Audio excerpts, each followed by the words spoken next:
Philippi ലേഖനം അതിൻ്റെ 4-ാം അധ്യായം 4-ാം വാക്യം ദയവായിട്ട് വായിക്കാം. ഫിലിപ്പി ലേഖനം 4-ാം അധ്യായം 4-ാം വാക്യം.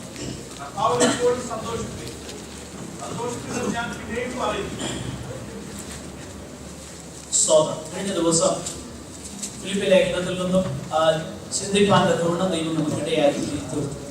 പ്രാഥമികമായിട്ട് ഫിലിപ്പി ലേഖനത്തിൽ നിന്നും അതിൻ്റെ പ്രധാനപ്പെട്ട ചിന്തകൾ എന്തെന്നുള്ളത് നമ്മൾ ചിന്തിച്ചുകൊണ്ടിരിക്കുകയായി. കഴിഞ്ഞ ആഴ്ചയിൽ നമ്മൾ കണ്ടത് പ്രാധാന്യതയോടെ സുവിശേഷത്തെക്കുറിച്ചും നമ്മുടെ വാഴ്ത്തപ്പെട്ടവനാകുന്ന കർത്താവിനെ കുറിച്ചും യേശു കർത്താവിന്റെ മഹാത്മ്യത്തെക്കുറിച്ചും ഏറ്റവും അതീവ മനോഹരമാകുന്ന നിലയിൽ പറഞ്ഞിരിക്കുന്ന ലേഖനമാണ് ഫിലിപ്പി ലേഖനം. പൊതുവെ നമ്മൾ ഇങ്ങനെ പറയാറുണ്ട്, സന്തോഷത്തെക്കുറിച്ച് പറയുന്ന ലേഖനമാണ്. എന്നാൽ സന്തോഷം എന്നുള്ളത് അതിൻ്റെ ഒരു സബ് ടൈറ്റിൽ മാത്രമേ നിലനിൽക്കുന്നു. ഏറ്റവും പ്രാധാന്യമായിട്ടുള്ളത് ഈ പറയപ്പെട്ട വിഷയങ്ങളാണ്. കർത്താവിനെ കുറിച്ചുള്ളതാണ്. ക്രിസ്തുവാണ് സുവിശേഷം. ആ കാര്യം നമ്മൾ വായിക്കുന്നു. യേശു കർത്താവാണ് ലോകത്തിന്റെ രക്ഷിതാവും വീണ്ടെടുപ്പുകാരൻ. ക്രിസ്തു നമ്മുടെ ജീവനാണ്. ക്രിസ്തുവിനെയാണ് നമ്മൾ മാതൃകയാക്കേണ്ടത്. ക്രിസ്തുവിലാണ് നമ്മുടെ സകല ഭാവിയും നിലനിൽക്കുന്നത്. അത് മാത്രമല്ല, ക്രിസ്തു നമ്മുടെ സന്തോഷമാണ്. ഇന്നത്തെ പകൽ സമയം ഈ ഒരു വിഷയം നമ്മൾ അല്പമായി ചിന്തിക്കുവാനായിട്ട് പോകുകയാണ്. ഞാൻ പറഞ്ഞു, സന്തോഷിക്കുക എന്നുള്ളത് പ്രധാനപ്പെട്ട ചിന്തയല്ല ഫിലിപ്പി ലേഖനത്തിലെ.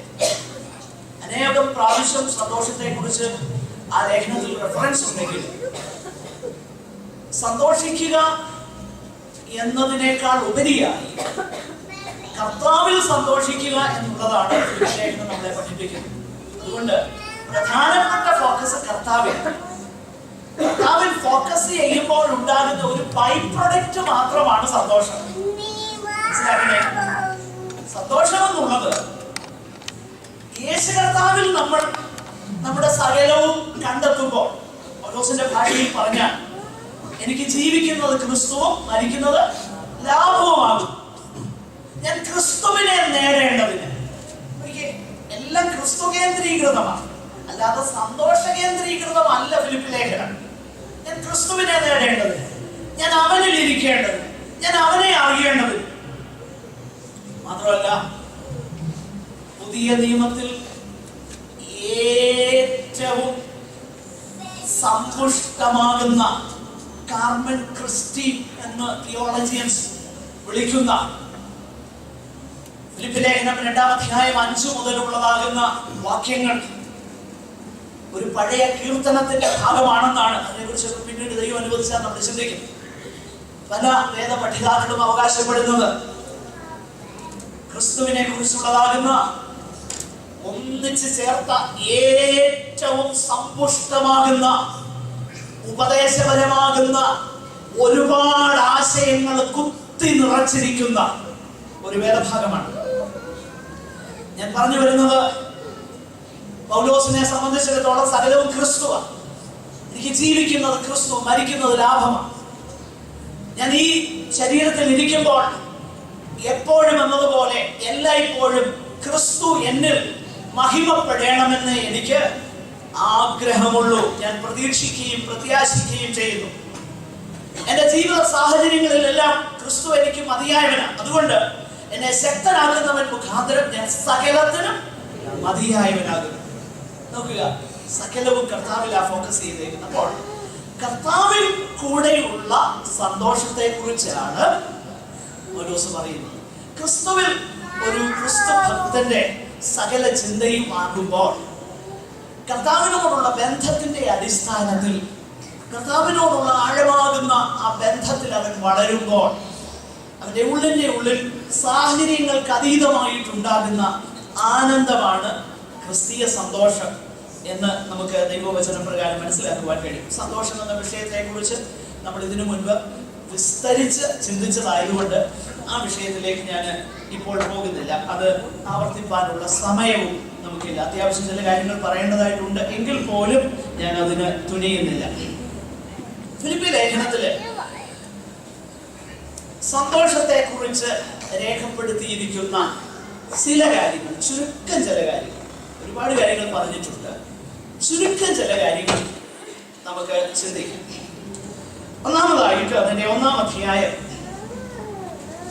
3, 4, 5 വാക്യങ്ങൾ. 1-ാമത്തെ അധ്യായം 3, 4, 5 വാക്യങ്ങൾ.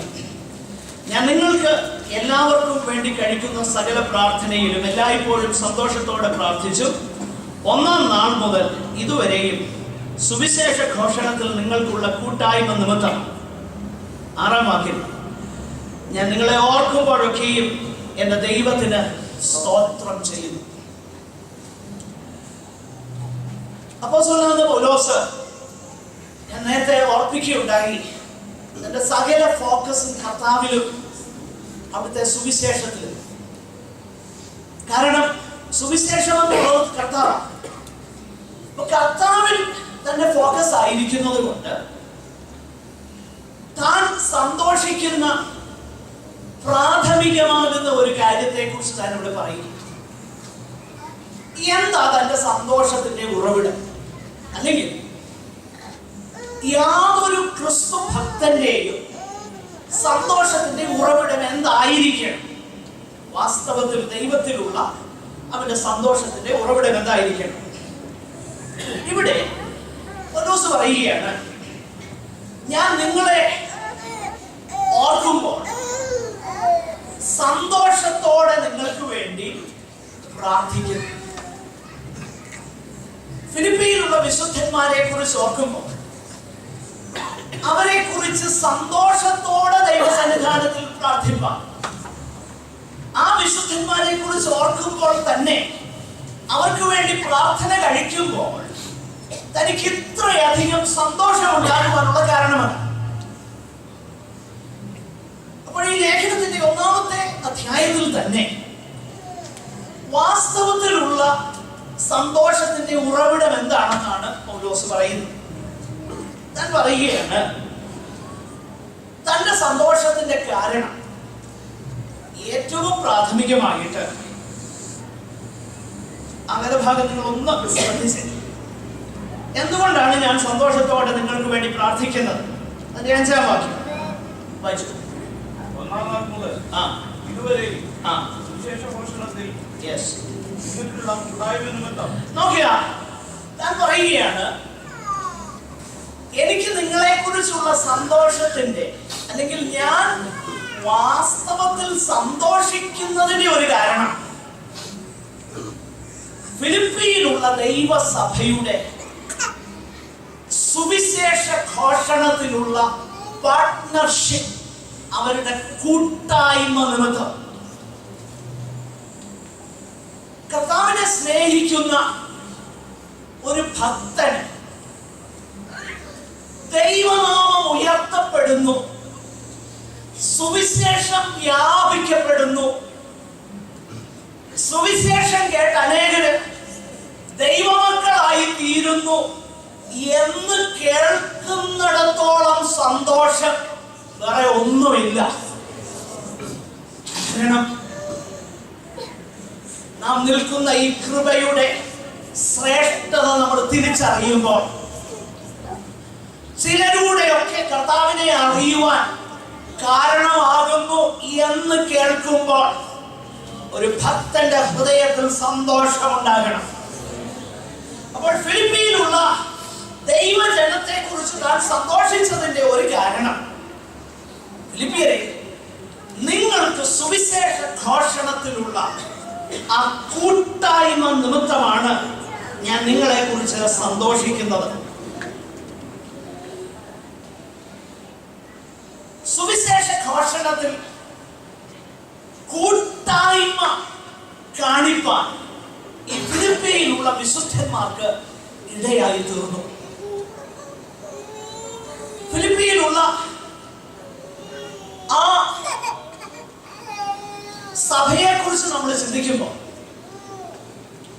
നമ്മളിങ്ങനെ വായിക്കുന്നുണ്ട്, കാരാഗ്രഹ പ്രമാണിയും കുടുംബവും സ്നാനമേൽക്കുമ്പോൾ നമ്മളിങ്ങനെയാണ് വായിക്കുന്നത്, അവർ സുവിശേഷത്തിൽ വിശ്വസിച്ചതിൽ വീടടക്കം, ദൈവത്തിൽ വിശ്വസിച്ചതിൽ വീടടക്കം ആനന്ദിച്ചു. അപ്പോൾ സുവിശേഷം എന്നുള്ളത് ആനന്ദം നൽകുന്ന ഒരു കാര്യമാണ്. അതിന്റെ കാരണം എന്താ?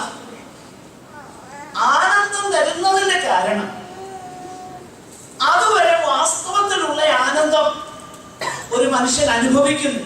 കാരണം ദൈവവുമായിട്ടുള്ള അവന്റെ ബന്ധം നഷ്ടപ്പെട്ടിരിക്കുന്നത് കൊണ്ട് ദൈവവുമായിട്ടുള്ള ബന്ധം പുനഃസ്ഥാപിക്കപ്പെടുമ്പോൾ മാത്രമേ ഒരു മനുഷ്യന് ആനന്ദിക്കുവാൻ കഴിയുകയുള്ളൂ.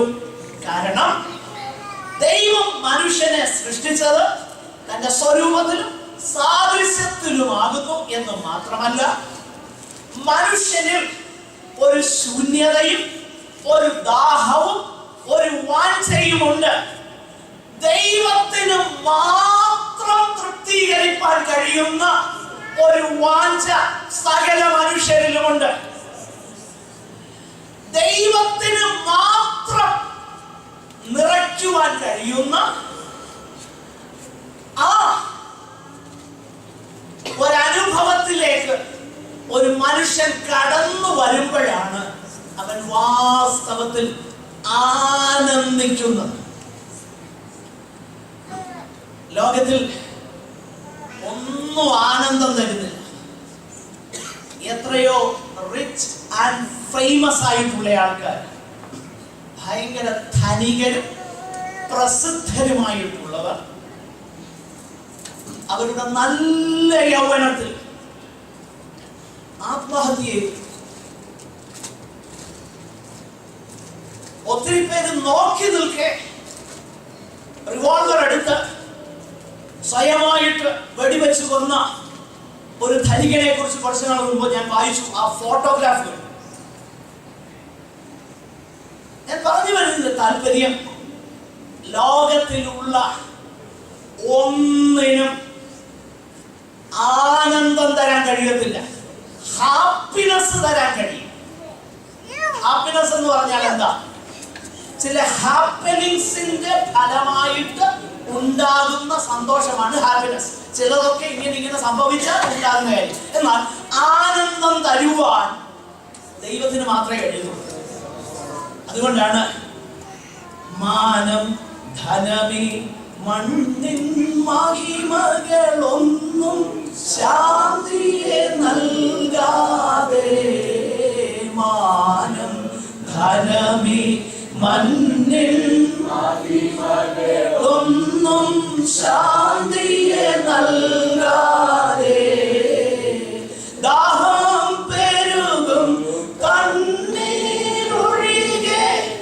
ലോകം വേറെ തരികില്ലറിക. ദാഹം പെരുകും കണ്ണീരൊഴികെ ലോകം വേറെ തരികില്ലറിക.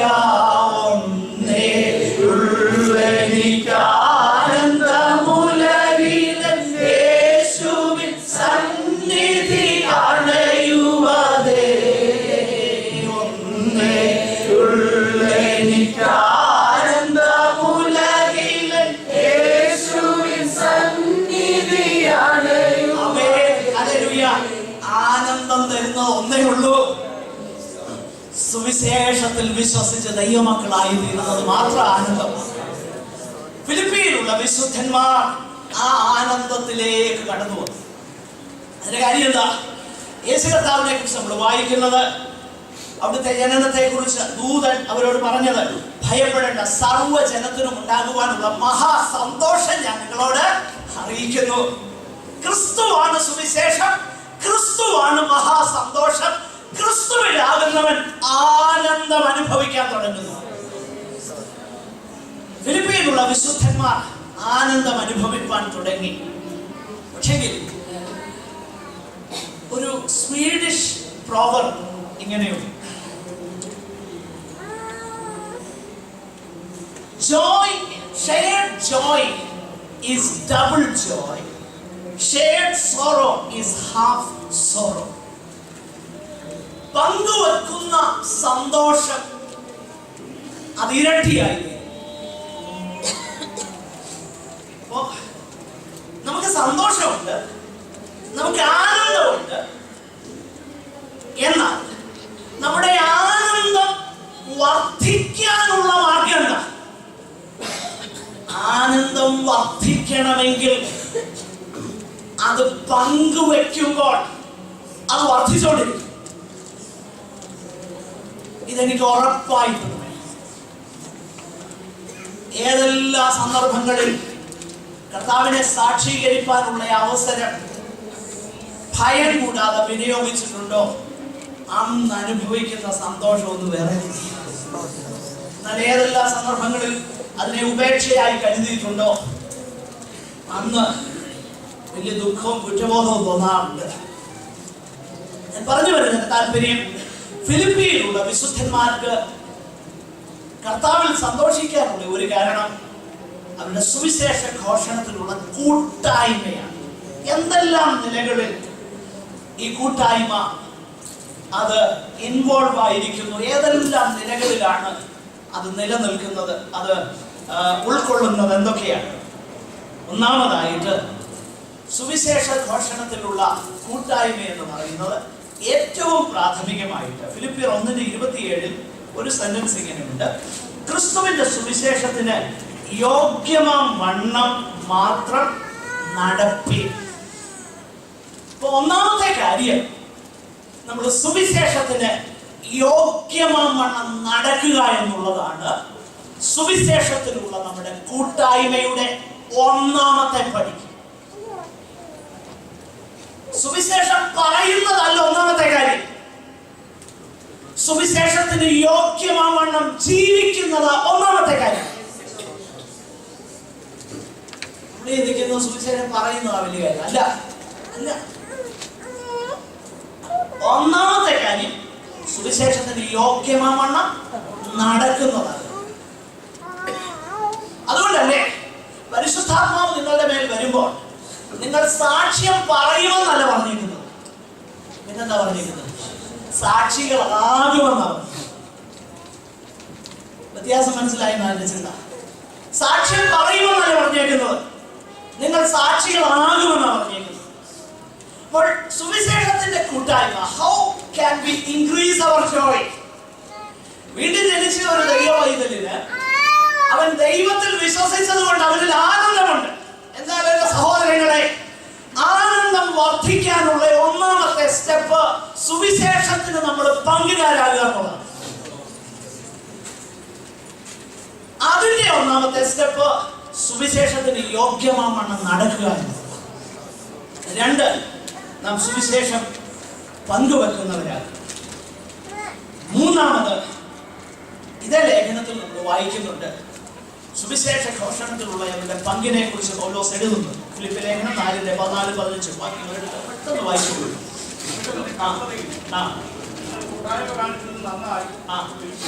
നോക്കുക, എന്റെ കഷ്ടതയിൽ നിങ്ങൾ കൂട്ടായ്മ കാണിച്ചത് നന്നായി. ഫിലിപ്പിയരെ ആരംഭത്തിൽ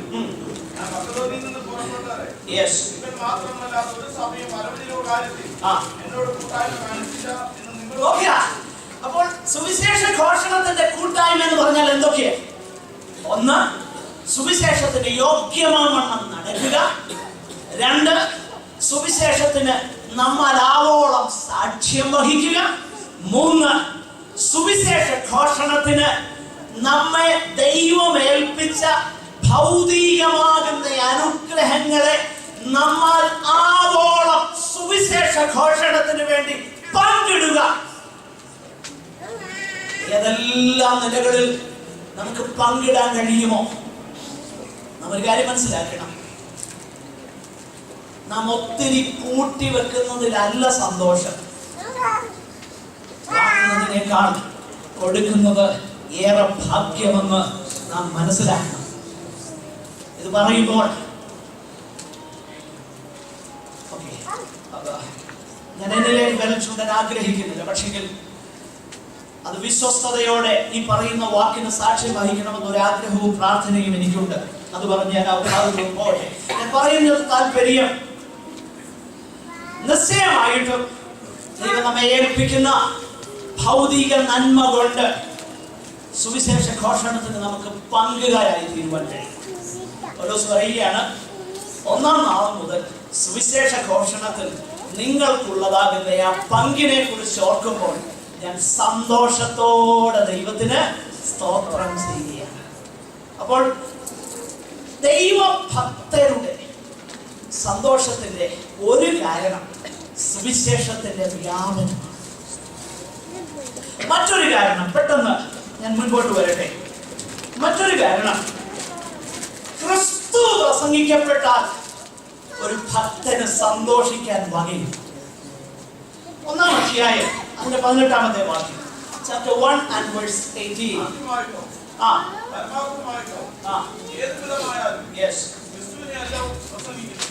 നമുക്ക് ഇതിന്റെ പശ്ചാത്തലം അറിയാം. അതിന്റെ 14 മുതൽ ഉള്ള വാക്യങ്ങൾ വായിച്ചെങ്കിലേ അതിന്റെ കോണ്ടെക്സ്റ്റ് മനസ്സിലാക്കും. ഞാൻ അത് പറയാൻ നമുക്ക് നേരമില്ല, പിന്നീട് അവസരം ലഭിക്കുമെന്ന് നമുക്ക് ചിന്തിക്കാം. പൗലോസ് പറയുകയാണ്, ഞാനിവിടെ ബന്ധനത്തിലായി. ഞാൻ ബന്ധനത്തിലായി കിടക്കുന്ന സന്ദർഭത്തിൽ എന്റെ ബന്ധനങ്ങളിൽ എനിക്ക് കുറെ കൂടെ, ഏത് നിലയിലാണെന്ന് താൻ സ്പെൽ ഔട്ട് ചെയ്യുന്നില്ല അവിടെ, ഏതെങ്കിലും നിലയിൽ പൗലോസിന്റെ ബന്ധനങ്ങൾക്കൊന്നുകൂടെ അവന് കഷ്ടത വരുത്താൻ കഴിയുമോ എന്ന് ചിന്തിക്കുന്ന ജനങ്ങളുണ്ടായിരുന്നു. അപ്പൊ അങ്ങനെ ചിന്തിച്ചപ്പോ അവരൊരു പദ്ധതി കണ്ടെത്തി. പ്രസംഗിച്ചു കഴിഞ്ഞാൽ ഒരു പക്ഷേ പൗലോസിന്റെ കഷ്ടതയ്ക്ക് ഇച്ചിലൂടെ ആക്കം വർദ്ധിപ്പിക്കാൻ കഴിയുമെന്ന് അവർക്ക് തോന്നി. അതുകൊണ്ട് നല്ല മനസ്സോടെ ധൈര്യം കൊണ്ട് എന്റെ ബന്ധനം നിമിത്തം സുവിശേഷം പ്രസംഗിക്കുന്ന ചില സഹോദരന്മാര് ഉണ്ട് റോമിൽ. എന്നാൽ അത് മാത്രമല്ല, അസൂയയും പിണക്കവും നിമിത്തം എന്ത് സംഭവിക്കുകയാണ്? അവിടെ സുവിശേഷം പ്രസംഗിക്കുക, തനിക്ക് ക്ലേശം വരുത്താം. അപ്പൊ അവരുടെ മോട്ടീവ് റോങ് ആണ്. ഒരു കൂട്ടരുടെ മോട്ടീവ് കൃത്യമാണ്. അതെന്താ? ഞാൻ സുവിശേഷത്തിന്റെ പ്രതിവാദത്തിനായിട്ട് ഇവിടെ കിടക്കുന്നു എന്ന് അറിഞ്ഞിട്ട് അവര് നല്ല മനസാക്ഷിയോടെ പ്രസംഗിക്കുക. മറ്റൊരു കൂട്ടര് ഞാൻ സുവിശേഷത്തിന്റെ പ്രതിവാദത്തിനായിട്ട് കിടക്കാന്ന് അവർക്ക് അറിയാം. അപ്പൊ അത് നിമിത്തം സുവിശേഷം പ്രസംഗിച്ചാൽ എനിക്ക് ഒന്നുകൂടെ ക്ലേശം വരുത്തുവാൻ നിയമപരമായിട്ട് അവരെ കൊണ്ട് കഴിയുമെങ്കിൽ അതിനു വേണ്ടി കുറെ പേര് സുവിശേഷം പ്രസംഗിക്കാൻ തുടങ്ങി. പക്ഷേ പൗലോസ് സേവിക്കുന്ന ദൈവം ആരാ? A God who never sleeps. ഒരിക്കലും മയങ്ങാത്തവനാകുന്ന, ഉറങ്ങാത്തവനാകുന്ന ഇസ്രായേലിന്റെ പരിപാലകൻ.